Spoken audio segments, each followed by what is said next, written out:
进行启示我们，人类需要一场自我革命，加快形成绿色发展方式和生活方式，建设生态文明和美丽地球。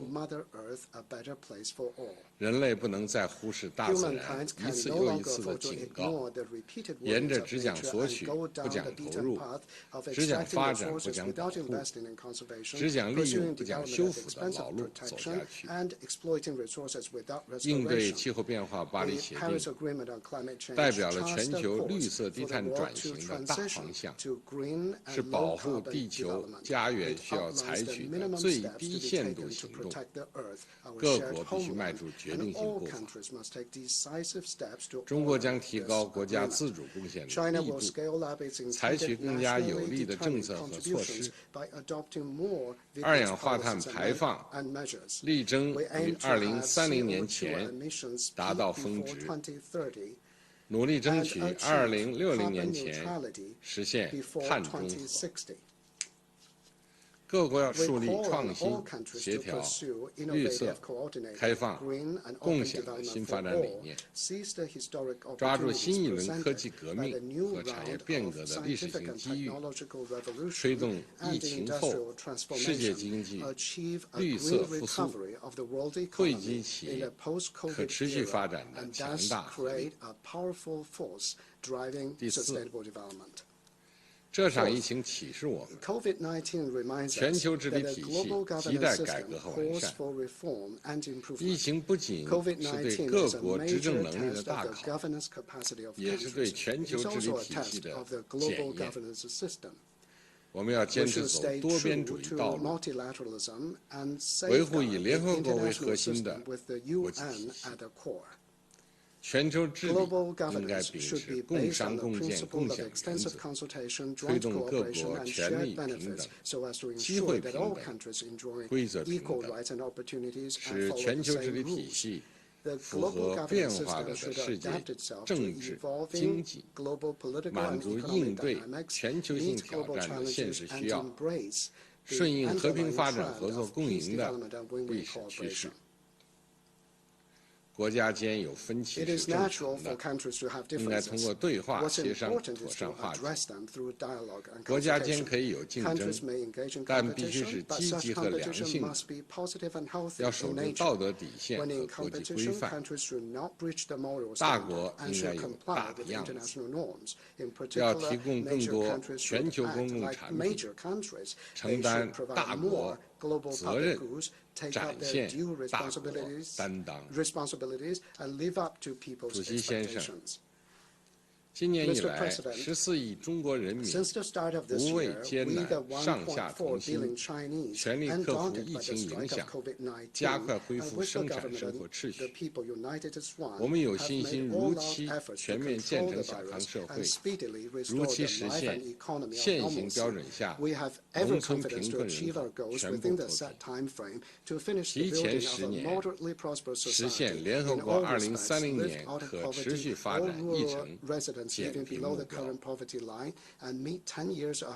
中国是世界上最大的发展中国家，走的是和平发展、开放发展、合作发展、共同发展的道路。我们永远不称霸、不扩张、不谋求势力范围，无意跟任何国家打冷战、热战，坚持以对话弥合分歧，以谈判化解争端。我们不追求一枝独秀，不搞你输我赢，也不会关起门来封闭运行，将逐步形成以国内大循环为主体、国内国际双循环相互促进的新发展格局，为中国经济发展开辟空间，为世界经济复苏和增长增添动力。中国将继续做世界和平的建设者、全球发展的贡献者、国际秩序的维护者。为支持联合国在国际事务中发挥核心作用，我宣布，中国将向联合国新冠肺炎疫情全球人道主义应对计划再提供5000万美元支持。中国将设立规模5000万美元的第3期中国联合国粮农组织南南合作信托基金。中国联合国和平与发展基金将在2025年到期后延期5年。中国将设立 China will set up 联合国 a 全球地 UN 理 Global 信息知 Geospatial 识 Knowledge and 与创新 Innovation 中心 Center 和可持续发展大数 and 据 International 国际 Research 研究 Center 中 of 心， Big Data for Sustainable 为落 Development 实联合 Goals 国 to 2030年 facilitate the 可持续 implementation 发展议 of the 程 2030提供 Agenda for 新助力。 Sustainable Development. 主席先生， Mr. President, 各位同事， colleagues, 历史接力 the 棒 baton 已 of 经传 history 到我们 has 这一 been 代人手 passed 中， to our 我 generation, 们必须做出无 and 愧于 we 人 must 民、 make the right choice, 无愧于 a 历史的 choice 抉择， worthy of the people's trust 让我们 and 团结 of 起 our 来， times. Let us 坚 join 守和 hands 平 to 发 uphold the 展、 values of 公 peace, 平、正 development, 义、 equity, 民主、 justice, 自由的 democracy, and 全人 freedom 类 shared 共同 by 价值， all of us, and 推动 build a 构 new 建 type 新 of 型国际关系， international relations, 推动构 and 建 a 人类命 community 运共同体 with，a shared future 共 for 同创 mankind. 造 Together, 世界 we 更加 can 美 make 好 the 的 world 未来 a。better place for everyone.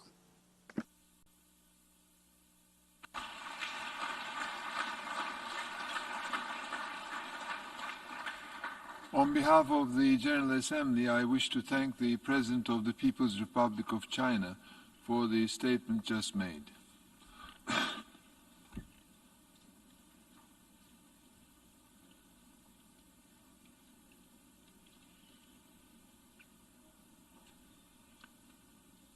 I now give the floor to the distinguished representative of Chile to introduce an address by the head of state. Señor Presidente, señor Secretario President, General, Secretary tengo General, el alto honor de presentar is la my intervención honor de Su Excelencia to el introduce the Presidente de la statement to be República de delivered by His Chile, Excellency, don the Sebastián President of the Piñera Republic of Chile, Don Echenique, Sebastián quien se Piñera dirigirá Echenique, a esta Asamblea who will General address this con General motivo Assembly del 75 on the periodos de occasion sesiones. of the Muchas 75th gracias. session of the General Assembly. Thank you very much. Señor Presidente de la Asamblea General, President Señor of the Secretario General General de las Naciones Assembly, Unidas, Secretary Señoras y General of the señores, United jefes de Nations, Estado y de Gobierno, ladies and gentlemen, heads of estimadas state and of government, delegadas y delegados. distinguished delegates. Cada generación ha enfrentado sus Every propios generation problemas y has desafíos. been confronted with its A own nuestra unique generación set of le problems and corresponde challenges. enfrentar problemas y For our desafíos generation, the problems and challenges especialmente ranged against us difíciles y are exigentes. particularly Algunos han surgido en forma taxing inesperada, como and la pandemia del difficult. coronavirus Some y have la arisen recesión without económica warning, mundial such as que the ella ha provocado. coronavirus pandemic and Otros the ya global existían, economic recession it has pero se han brought in its wake. manifestado con mayor fuerza, Others were como manifest el in the cambio past, climático but have emerged y el in particularly calentamiento global. virulent form in these days, Los such as desafíos de climate nuestra change and generación global warming. son la madre de Confronting the todas las challenges batallas. of our generation Porque represents estas the son mother batallas para of all asegurar battles, nuestra because propia these are sobrevivencia. battles to ensure Hace our un very año survival. nadie imaginaba que un A virus scant year ago, invisible nobody y could have microscópico imagined that an iba a invisible and provocar la microscopic peor virus catástrofe would sanitaria y unleash the social worst y económica health, social, de and los últimos economic 100 años. catastrophe of the Ningún last país century. estaba preparado para No enfrentarlo. country Y mientras no was existe una prepared to vacuna resist eficaz it. y And as segura, long as we lack an tendremos effective que and aprender safe a convivir vaccine, con este we will virus, have to learn to live que nos ha with this cambiado nuestras virus, formas de vida, which has upended nuestras formas de our ways trabajar, of de working, estudiar, de studying, abastecernos, de shopping, relacionarnos. and relating. En síntesis, la In a forma nutshell, de the vivir virus nuestras has propias radically vidas. impacted how Y we esto pursue significa full, un meaningful lives.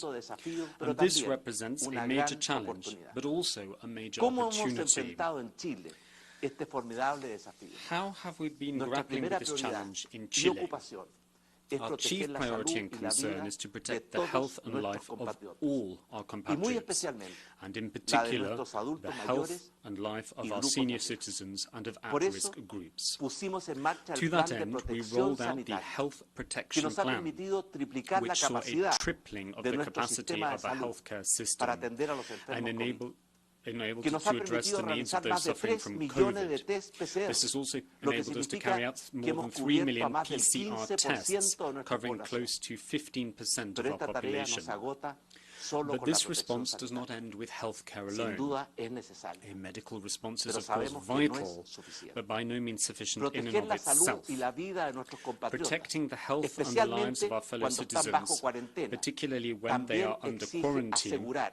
also means guaranteing that families have access to the provision of basic and essential goods and services. It also means taking action to protect jobs and income of families, to protect SMEs, and to ensure the smooth functioning and performance of our economy in order to position it to get back on its feet as soon as possible. For the Chilean people, these have been hard and harrowing months. Recognition of this reality prompted the government to develop a social protection plan to protect the incomes and jobs of families, particularly those from the most vulnerable segments of society and the middle class.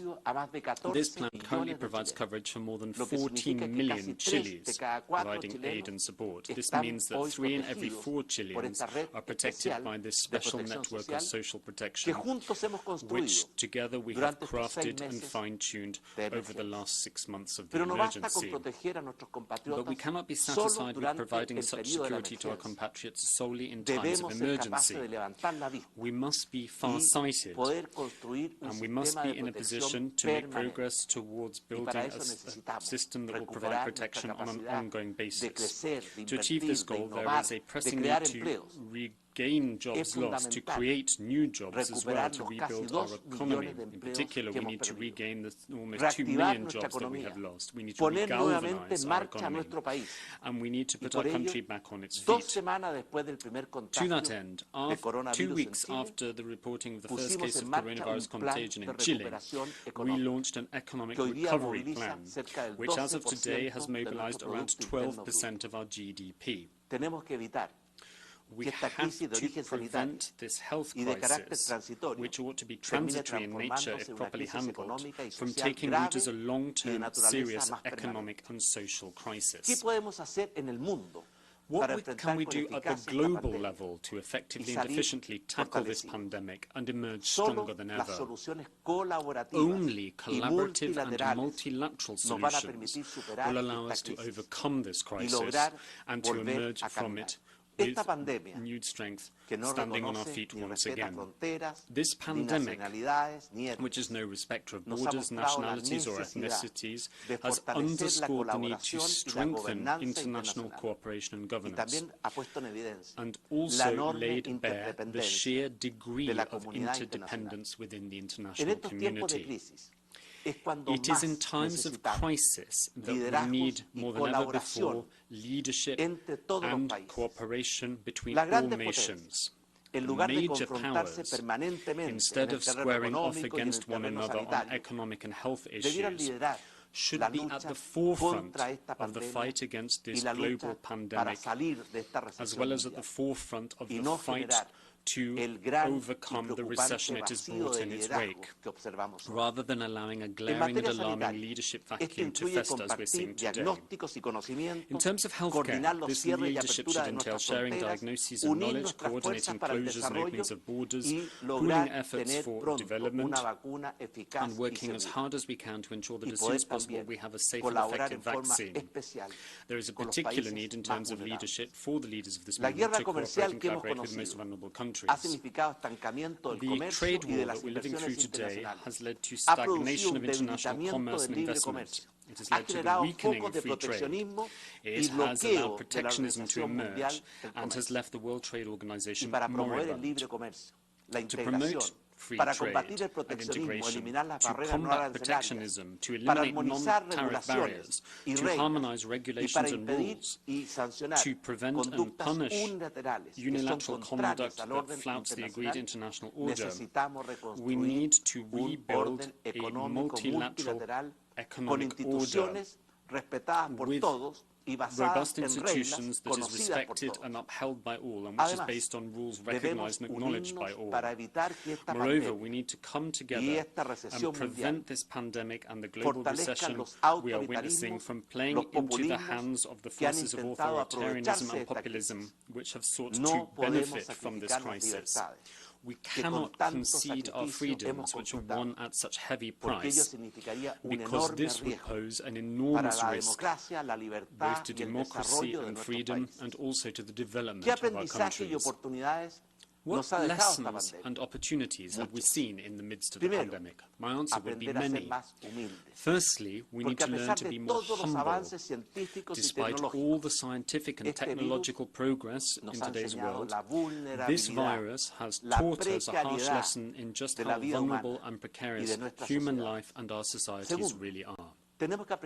Secondly, we need to learn to listen more and better to the voices of scientists, of local authorities and of civil society, and to stand permanently ready to change course whenever the evidence and proof deems this advisable.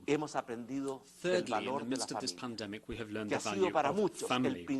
Family which has been for many the principal strength and stay, enabling them to meet and overcome the devastating and harrowing consequences that these times of adversity have brought in their wake. The coronavirus pandemic and the global economic recession have diverted our attention away from climate change and global warming, and we have ended up with our focus on economic and health issues. But these looming threats of climate change and global warming have not paused. They continue to advance, and without a shadow of a doubt, our best option is to confront them simultaneously. The human being is, without a shadow of a doubt, the most intelligent and ingenious creature living on planet Earth. But it is also the only creature on this planet capable of destroying its own homeworld. Let us not beat about the bush. The threat of global warming is real and it's imminent. Science has spoken categorically and clearly. Our citizens are urging us to change course as a moral imperative. Technology furnishes us with the tools that we need, and common sense should spur us to action. The scientific evidence is irrefutable. The concentration of greenhouse gases and the current average temperature of the planet are the highest they have been in the last 800,000 years. We are being affected by intense heat waves, devastating floods, severe periods of drought, and powerful hurricanes. In addition, we are suffering serious levels of emissions and melting of the ice caps at the poles. We are witnessing the pollution of our oceans. We are seeing firsthand how the sea levels are rising, the increase in wildfires, the destruction of forests and woods, and myriad more alarming phenomena. Most worrying of all is the pace. Such changes to our climate and ecosystem evolved over millions of years in the past. Now they're taking place in mere decades. For that reason, the time for diagnosis and theory is at an end. It is high time that we act. What, therefore, is Chile's commitment to climate change and tackling it? We are absolutely committed to championing this cause, a cause that has inspired and mobilized millions upon millions of citizens all over the world. Chile was one of the first 10 countries in the world to submit a significantly enhanced NDC, or nationally determined contribution, living up to our obligations under the Paris Agreement. We are promoting a framework law for climate change, which has already been adopted unanimously within the Senate, and which sets the target of carbon neutrality by the year 2050 or before. It also spells out the strategies, plans and tools that are to be used to move towards and achieve that goal of carbon neutrality by or before 2050. We have shouldered the commitment of transforming Chile before the year 2050 into a carbon-neutral country, in other words, a country with zero net emissions of greenhouse gases. And we intend to reach that goal by driving forward the following actions, many of which are already underway. Firstly, the total closure of coal power stations before the year 2040. As of today, 44% of our sources of energy are clean and renewable, and we will reach 70% by the year 2030, if not 70% plus of our energy provided by clean and renewable sources. We are also speeding up the rollout of electric transport. We're replacing the fossil fuels used by our transport system by electricity and other clean sources of energy. By